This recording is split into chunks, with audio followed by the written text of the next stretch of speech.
Paper Bag Princess. The story is by Robert N. Munch. The artwork is by Martchenko.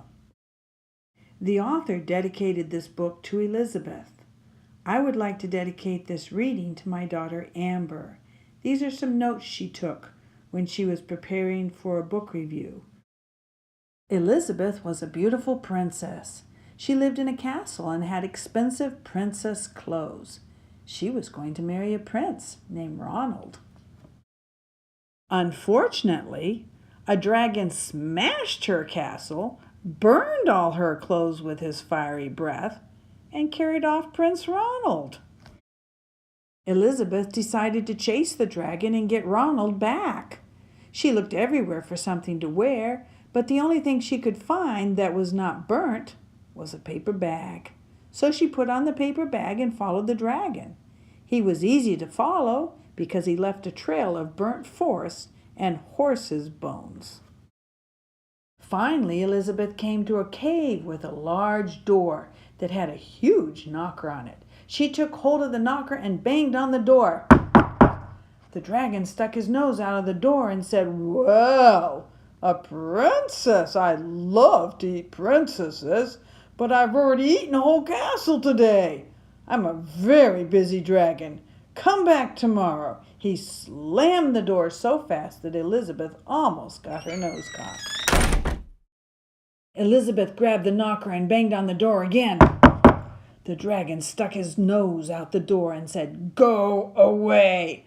I love to eat princesses, but I've already eaten a whole castle today. I am a very busy dragon.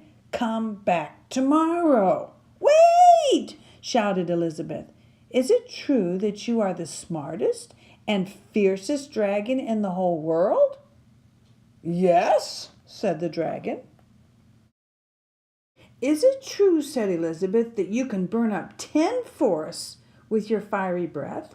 "Oh, yes," said the dragon, and he took a huge, deep breath and breathed out so much fire that he burned up 50 forests. "Fantastic," said Elizabeth, and the dragon took another huge breath and breathed out so much fire that he burned up 100 forests.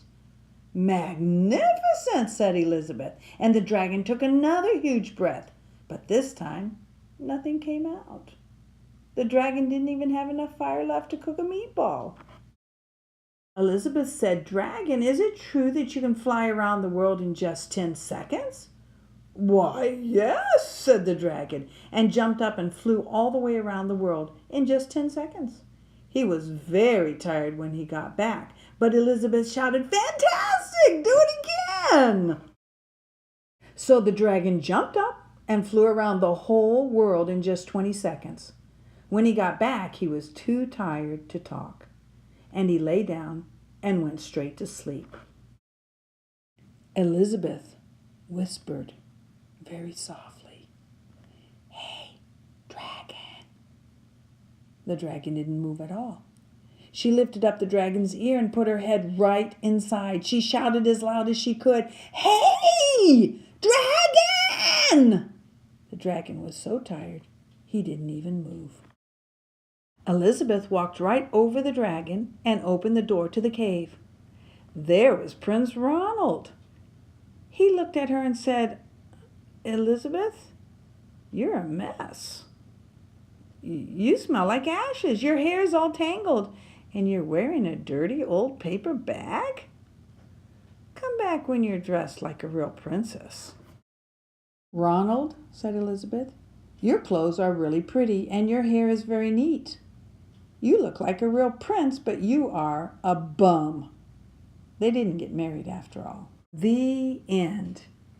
And as Amber wrote, now I bet you can see why Elizabeth is a true heroine, and Robert Munch is a creative and humorous author, my favorite as a kid.